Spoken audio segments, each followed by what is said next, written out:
ফল আছে না নাই? একজনের কল্লা একজনকে ফেলবে।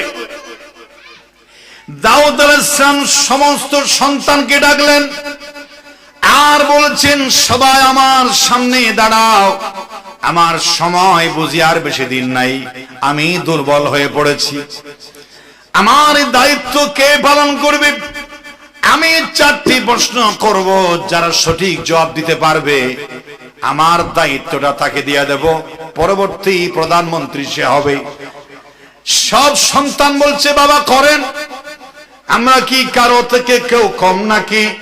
সবাই তো আপনার সন্তান, আপনার রক্তের সন্তান, সবাই তো সমানভাবে হবে। দেখি তারপরও এই সম্মানটা, ইজ্জতটাকে মালিক হয়। প্রশ্ন করেন। দাউদ আলাইহিস সালামের সেই প্রশ্নের সওয়ালের সন্তানের ভিতরে একজন আদরের সন্তান ছিল, যার নাম ছিল সুলাইমান। নাম কি ছিল? সুলাইমান। তিনি আবার পরবর্তীতে নবী হয়েছেন। সুলাইমান আলাইহিস সালাম তিনিও সন্তানদের চেয়ারে ছিলেন, সন্তানদের চেয়ারে ক্যান্ডিডেট, প্রধানমন্ত্রীর সম্ভাব্য প্রার্থীর ক্যান্ডিডেট অন্য 15 জনের ভিতরে একজন ছিল হযরত। আমি কাছে যাচ্ছি না, আমি কাছে গেলে আপনাদের কানে একটু সমস্যা হবে, মনে করেন আমি একটু দূর থেকে কথা বলতে চেষ্টা করতেছি। আপনারা মনোযোগ দিয়ে মিষ্টি আওয়াজে শান্তির সাথে শুনতে না পারলে কিসের মাহফিল, কিসের ওয়াজ? আপনারাই হলেন মাহফিলের প্রাণ। মাহফিলের প্রাণ বক্তা নয়, মাহফিলের রূহ হলো, কলব হলো শ্রোতা। শ্রোতা না থাকলে মাহফিলের দাম আছে না। এই জন্য আমরা শ্রোতাদের কথা খেয়াল করি, সব জায়গায় দেখি আগে শ্রোতাদের বসাটা সুন্দরভাবে হয়েছে কিনা, দর্শকদের কোনো কষ্ট হচ্ছে কিনা। বসাতে কষ্ট, শোনাতে কষ্ট, যাওয়ার সময় মনে কষ্ট নিয়ে যাচ্ছে কিনা, খালি মুখে যাচ্ছে কিনা, কিছু তাদের মুখে মিষ্টি তাবরুক তুলে দেওয়া হচ্ছে কিনা, সব আমরা চিন্তা ভাবনা করি, আমাদের করতে হয়। বলেন আলহামদুলিল্লাহ। আমি ভাবি, আপনাদের নিয়ে ভাবি, কারণ আপনারা ছাড়া আমরা অচল। মানুষ না আসলে বক্তা অচল, বক্তার বেল নেই। যাই হোক, বেশি মানুষের প্রয়োজন নাই, এতটুকুন যথেষ্ট। আল্লাহ আমাদের এই বসা ইবাদত হিসেবে কবুল করে, বলুন আমিন। আমিন বলছেন, সুবহানাল্লাহ বলছেন, আলহামদুলিল্লাহ বলছেন, দরুদ শরীফ পাঠ করছেন, বক্তার কণ্ঠের সাথে লা ইলাহা ইল্লাল্লাহ পড়বেন, সুবহানাল্লাহি ওয়া বিহামদিহি সুবহানাল্লাহিল আযীম পড়বেন, সূরা ফাতিহা পড়বেন, শেষে মোনাজাতে হাত তুলবেন, কতবার সাল্লাল্লাহু আলাইহি ওয়াসাল্লাম পড়বেন, রাসূলের নাম আসবে, শতবার দরুদ শরীফ হবে, শতবার তাসবিহ পাঠ শুনবেন, হুজুর আওয়াজ করবে, তেলাওয়াত করবে কোরআনের আয়াত, আপনারা মন দিয়ে শুনবেন। সবগুলো নিঃসন্দেহে ইবাদতের অংশ, বলেন সুবহানাল্লাহ। অনেকেই মনে করে যে মাহফিলে গেল, হুজুর কতক্ষণ চিল্লাইলো, আমরা কতক্ষণ বদ্ধতার খাতিরে বসে থাকলাম, লাভটা হলো কি? এর সাইডে ফেসবুক যদি চালাইতাম, একটু হৃদয়ের খোরাক পেতাম, একটু টেস্ট পেতাম, একটু ঘুমাইলেও মজা পেতাম, স্ত্রী পুত্রর সাথে গল্প গুজব করলে একটু বিনোদন পেতাম। এখানে গিয়ে লাভ কি হলো? ওরা হলো বুঝে না, ওরা কি বুঝে না, এটা ইবাদত। এটা কি ইবাদত? সুলাইমান আলাইহিস সালাম সহ ছিলেন। 1 নাম্বার প্রশ্ন বলছেন যে এই পৃথিবীর জমিনের সবচেয়ে দামি সম্পদের নাম কি? দামি কোন নিয়ামত? এরপরে বলছেন সবচাইতে কম দামি কোন জিনিসটা, যেটার কোনো দামই নাই? 3 নম্বরে সবচেয়ে কাছে মানুষের কোন জিনিস, আর সবচেয়ে দূরে কোন জিনিসটা? এটা আমাকে তোমরা জবাব দাও। সবচেয়ে দামি কোন জিনিস, সবচেয়ে দামি কোন জিনিস, জবাব দাও। সবচেয়ে ফালতু বেদামি, কোনো দাম নাই, কোনো দাম নাই, মূল্য নাই, একেবারে ফালতু জিনিস, এটা কোন জিনিস? 3 নাম্বার হলো সবচেয়ে কাছে কোন জিনিসটা, 4 নাম্বার হলো সবচেয়ে দূরে কোন জিনিসটা। 4টে প্রশ্ন। কয়টা? আপনারা প্রথমে, আমি একটা অপশন দেব, সবচেয়ে দামি কোন জিনিস আপনারা কেউ যদি অপশন থাকে, কেউ জানা থাকে বলতে পারেন, না হলেও অসুবিধা নাই, হলেও অসুবিধা নাই। কেউ যদি বলার ইচ্ছা করেন বলতে পারেন, আপনাদের কোনো জবাব থাকলে। সবচেয়ে দামি কোন জিনিস এই দুনিয়াতে? নামাজ। আমার মুরব্বী সুন্দর একটা জবাব দিয়েছেন, নামাজ।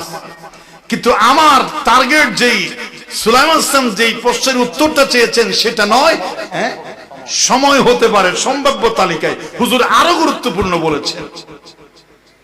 বিভিন্ন জন বলতে পারে এগুলো আবার যেগুলো যদি না হয় এগুলো যে দাম নাই এমন নয়, এগুলোর দাম আছে। এগুলোর কি আছে?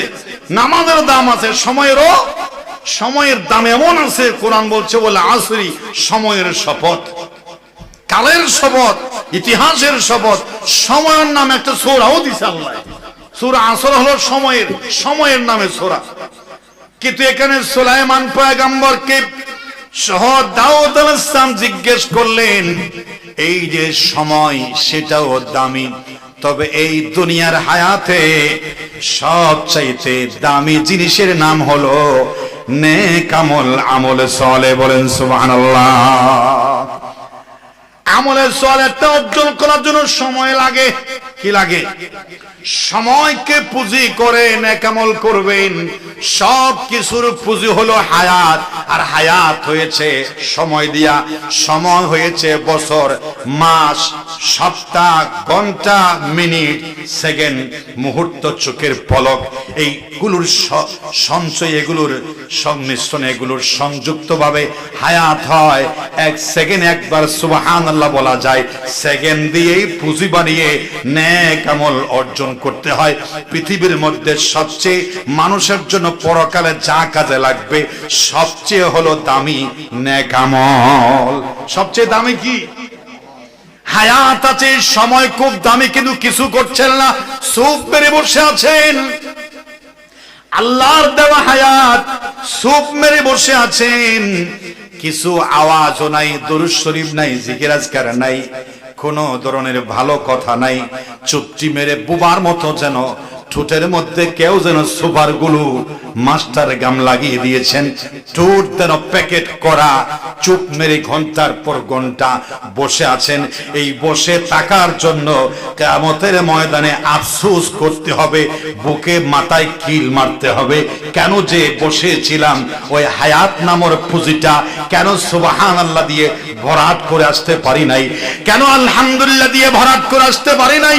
কেন লা ইলাহা ইল্লাল্লাহর আওয়াজ যুক্ত করে আমার সময়টা কেন পাস করে হায়াতটাকে অতিবাহিত করে কবরে আসি নাই, হাসর উঠতে পারি নাই? কেন চুপ ছিলাম? সেই চুপকৃত হায়াতের জন্য আফসোস করবে আল্লাহর বান্দারা। আফসোস। এবার আসেন, যদি চুপ থাকলেও তো অনেকে আছে মানসামাতা নাজা, যে চুপ থাকে সে নাজাত পায়। যে চুপ থাকে সে কি পায়? নাজাত পায়। চুপ থাকাটা উত্তম এক দৃষ্টিতে। কারণ চুপ না থাকিয়ে যে কথাগুলো বলবেন, এই কথাগুলো যদি খারাপ হয়, গীবত হয়, চুগলখুরি হয়, পরনিন্দা হয়, সমালোচনা হয়, গালাগালি করা হয়, মানুষকে আঘাত দেয়া, কষ্ট দেয়া হয়, এই জবান শুধু গুনাহ কামাই করে। ওই গুনাহ কামাইয়ের দৃষ্টিকোণ থেকে ঠোঁটের মধ্যে সুভারগুলো লাগাই সুম্মারি বসিতা কন্যান আল্লাহর ওলির আলামত হবে। ঠিক কিনা? কারণ গাল দেখতে ভালো গাল কি ভালো গাল দেখতে বেরেসার গালিয়ান দেখতে ফাঁস মেরিলে মাত্র গালাগালি, বাড়িলে মাত্র গালাগালি, মারামারি, গীবত, পরনিন্দার সুগল ঘুরি, আভারা কুহরা সাত দোয়ানত, বাজারে, হাটে, বন্দরে, শহরে, বন্দরে, এই জারগুয়ার দিনের ভিতর যা গাল খোলে 90% গালাগালি আর জারগহতা আছে না নাই? এমন বেপরোয়া গাল, এটা চলার চাইতে সুম মারাটা ইবাদত। সেক্ষেত্রে সুম মারি থাকাটা কি? ইবাদত।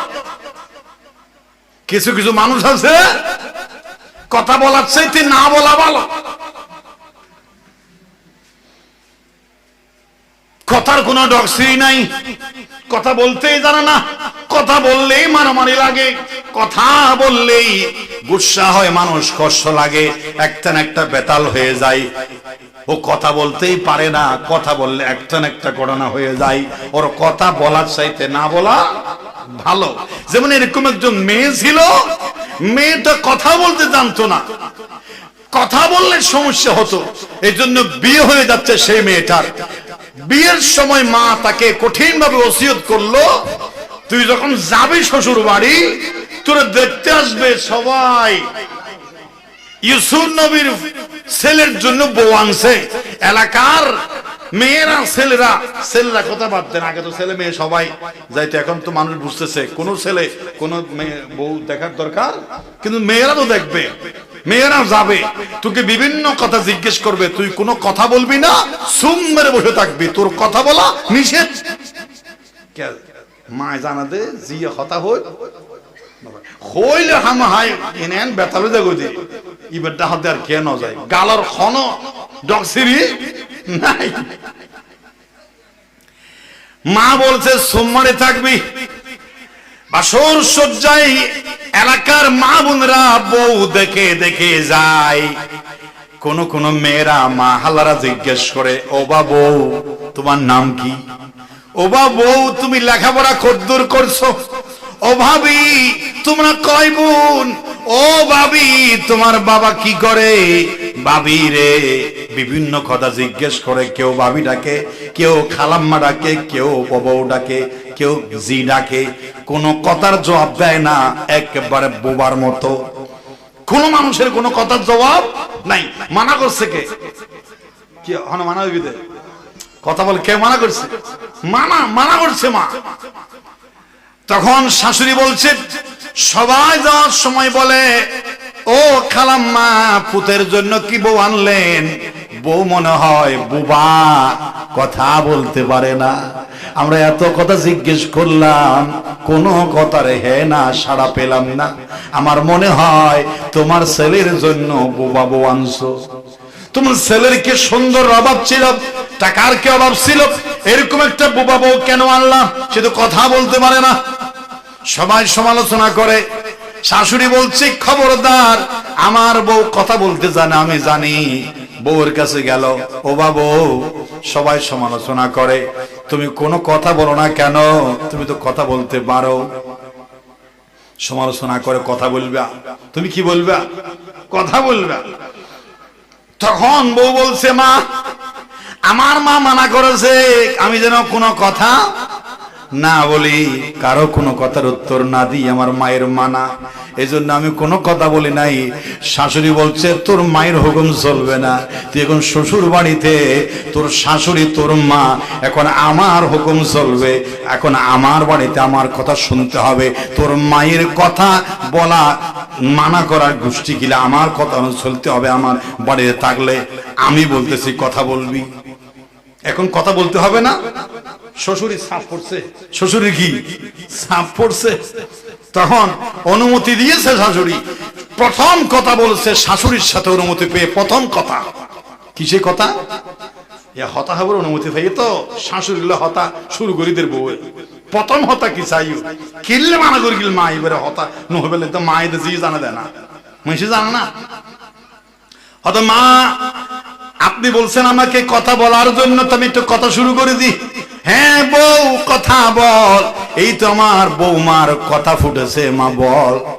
বৌমা বলছে, শাশুড়ি রে, মা তোমার ছেলে যদি মারা যায়, আমাকে তোমার বাড়িতে জোর করে রাখি দিবা নাকি আরেক জায়গায় বিয়ে দিবা? আজ যারা বুঝছেন না, প্রথম হতা হতা কি হইছে, ও মা তোমার ছেলে যদি রোড অ্যাক্সিডেন্টে মারা যায়, আমার যদি বয়স থাকে বিবাহের, তোমার বাড়িতে আমাকে জোর করে রেখে দিবা নাকি আরেক জায়গায় বিয়ে দিবা, আমি জানতে চাই। শাশুড়ির সঙ্গে সঙ্গে বৌমার গলার মধ্যে ঠোঁটের মধ্যে হাত দিয়া বলে, বৌমা তুই কথা না বলাই ভালো ছিল, তোর এরকম কথা বলার চাইতে না বলা ভালো। তোর প্রথম কথা, আমার ছেলের মৃত্যু কখনো হবে, এরকম অনাস্তিক কথার চাইতে তুই কথা না বলা অনেকদিন আগে ছিল। আমি বুঝেছি তোর মা তোরে কেন কথা না বলতে বলেছে, কারণ তোর কথার কোনো ডক্সিরি নাই, তোর কথার হন ডক্সিরি। তোর নাম নাই ভুয়া হত হল তোরা নহবালা নহইস মানে বুক তোর তো ভালো ঠিক কি না? এই জন্য সবচেয়ে দামি হলো নেক আমল। দামি কি? নেক আমলটা করতে হয় সময় দিয়া। সময় মানে হায়াত, হায়াতের প্রত্যেকটা মুহূর্ত দামি। এই দামি সময়টাকে কাজে লাগিয়ে যারা নেক আমল করে ওই নেক আমলটা বেশি দামি। আমার দয়াল নবীজি রাহমাতুল আলামিন মুহাম্মদ রাসূলুল্লাহ সবাই বলেন সাল্লাল্লাহু আলাইহি ওয়াসাল্লামের সামনে সাহাবায়ে কেরাম বসে আছেন। একজন সাহাবী বলছে, ইয়া রাসূলুল্লাহ আমি জিজ্ঞেস করতে চাই একটা নেক আমলের কত মূল্য আখিরাতে, একটা নেক আমলের কত দাম, আমি জিজ্ঞেস করতে চাই একটা নেক আমলের কত দাম দুনিয়ায় আখিরাতে, একটা নেক আমলের কি মূল্য? রাসূল বসেছেন মসজিদে নববীতে, রাসূলের সামনে উহুদের পাহাড়, সামান্য পথের পরে উহুদের পাহাড় রাসূলের মুখামুখি।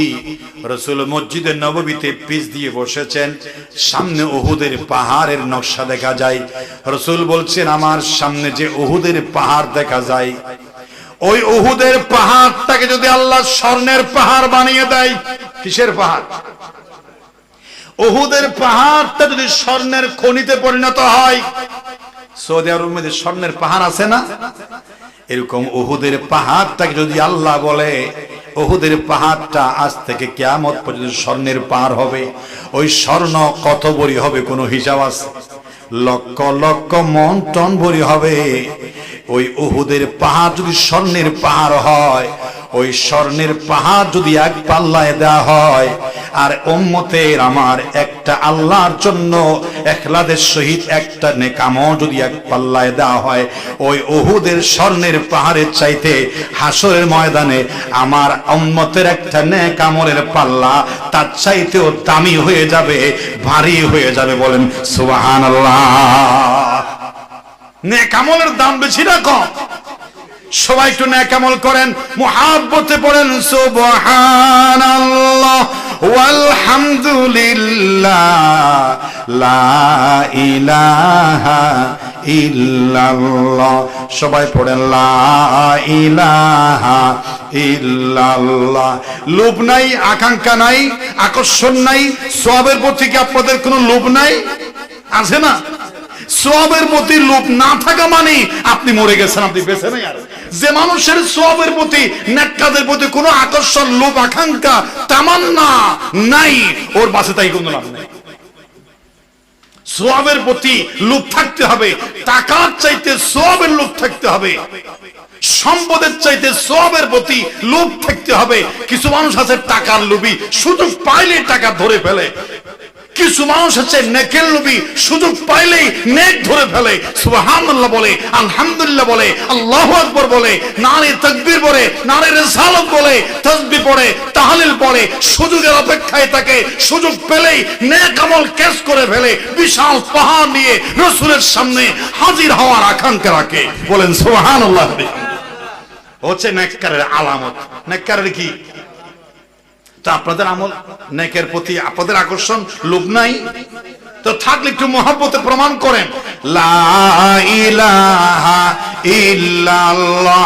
সবাই সবাই লা ইলাহা। ফ্যানের বাতাসটা একটু আমাদের আসার মতো করে দিন তো একটু মুরব্বী।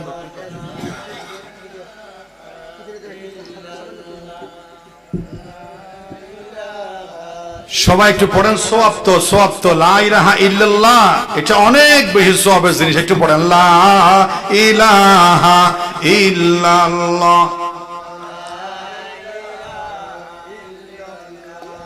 হ্যাঁ এখন ঠিক আছে, আস্তে আস্তে বাসা আসতেছে। সুবহানাল্লাহি ওয়া বিহামদিহি সুবহানাল্লাহিল আযীম। সবাই পড়েন সুবহানাল্লাহি ওয়া বিহামদিহি সুবহানাল্লাহিল আযীম। হুজুররা জানে পড়তে লাগে 3 সেকেন্ড, কিন্তু রাসূল বলেছেন পাল্লায় দিলে সবচেয়ে ভারী। সাকিলাতান আলাল মিজান, আর জিহ্বা দিয়ে বের করা সবচেয়ে সহজ। খফিফাতান আলাল লিসান আর হাবিবাতান ইলার রহমান, রহমানের কাছে খুব প্রিয়।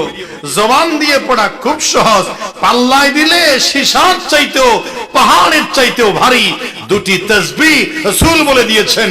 একটি হলো সুবহানাল্লাহি ওয়া বিহামদিহি সুবহানাল্লাহিল আযীম। লক্ষ মিলিয়ন বিলিয়ন সওয়াব হবে এই তাসবিহগুলো।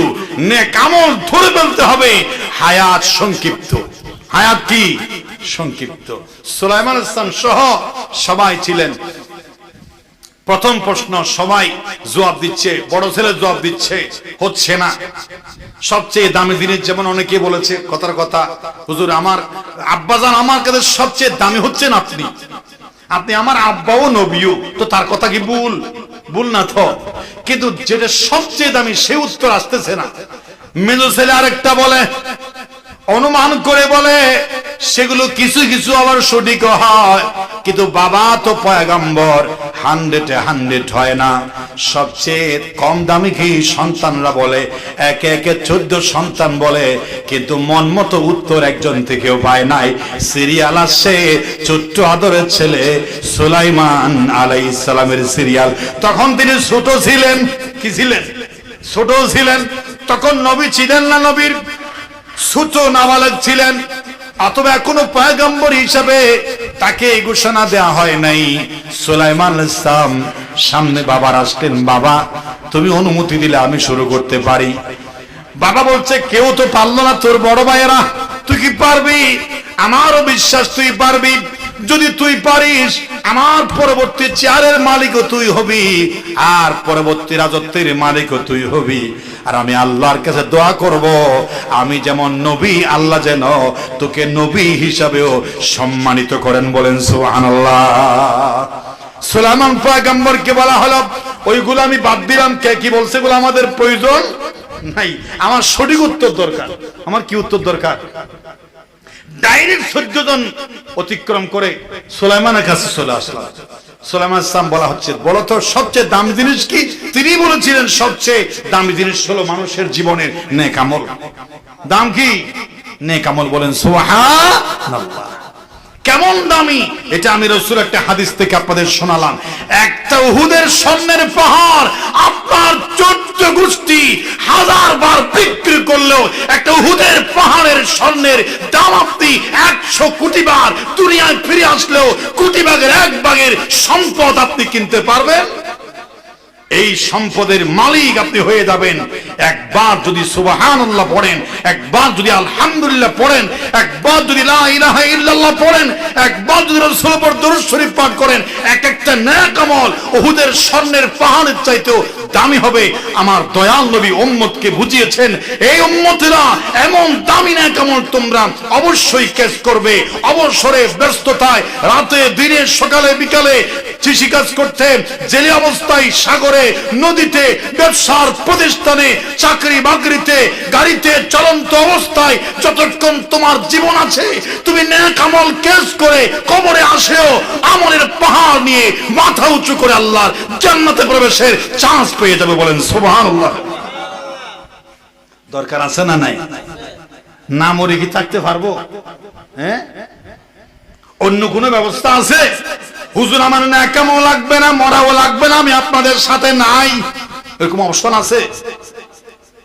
মরিলে না, আল্লাহর সামনে হাজির হওয়াটা নিশ্চিত হলে না, কবরে যেতে হলেই না আমার নেক আমল লাগবে, আমি আপনার সাথে নাই, আমার কবরে যাওয়া লাগবে না, রাসূলের সামনে যাওয়া লাগবে না, আল্লাহর সামনে যাওয়া লাগবে না, আখিরাত নাই, কবর হাসর নাই, সুতরাং আপনার কথার সাথে আমার কোনো রিলেশন সম্পর্ক নাই।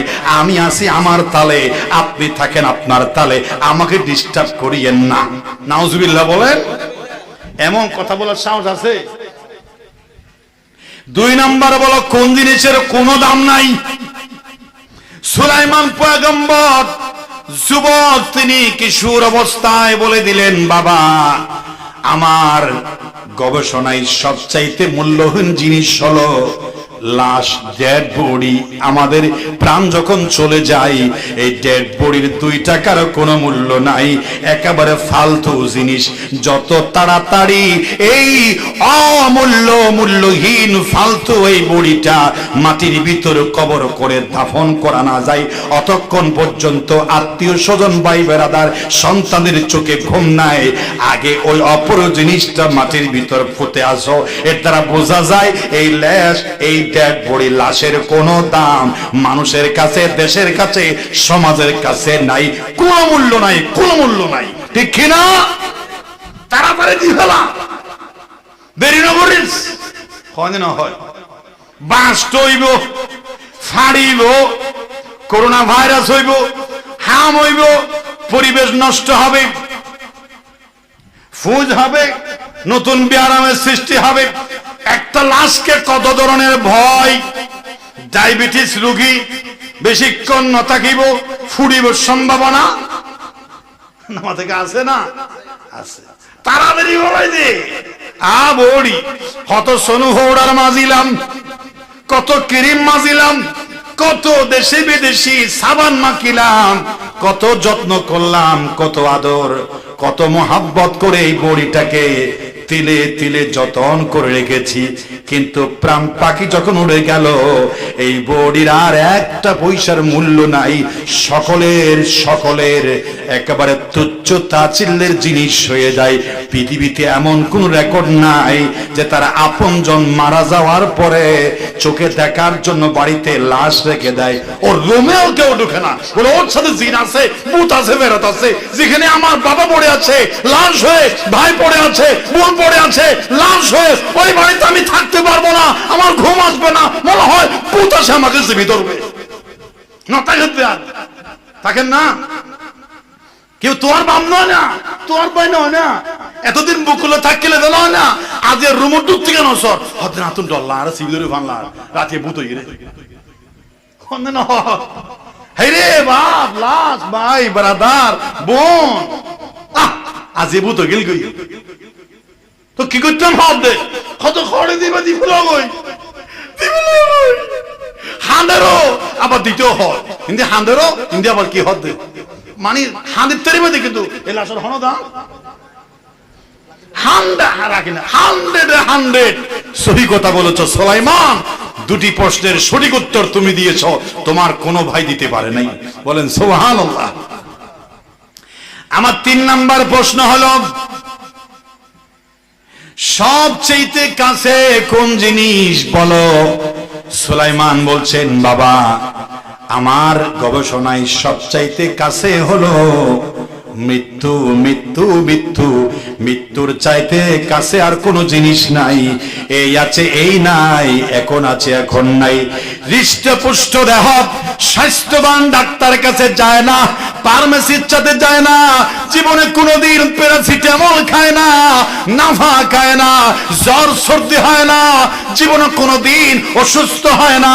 হৃষ্টপুষ্ট স্বাস্থ্যবান সুপারস্টার বডি, কোনো ব্যায়াম নাই। মানুষ বলবে আরো 100 বছর বাঁচতে পারে, আমার বাতিজা সুস্থ আছে, কোনো রোগ নাই। 1 মিনিট পরে বলে স্ট্রোক করে মারা গেছে। ঠিক না?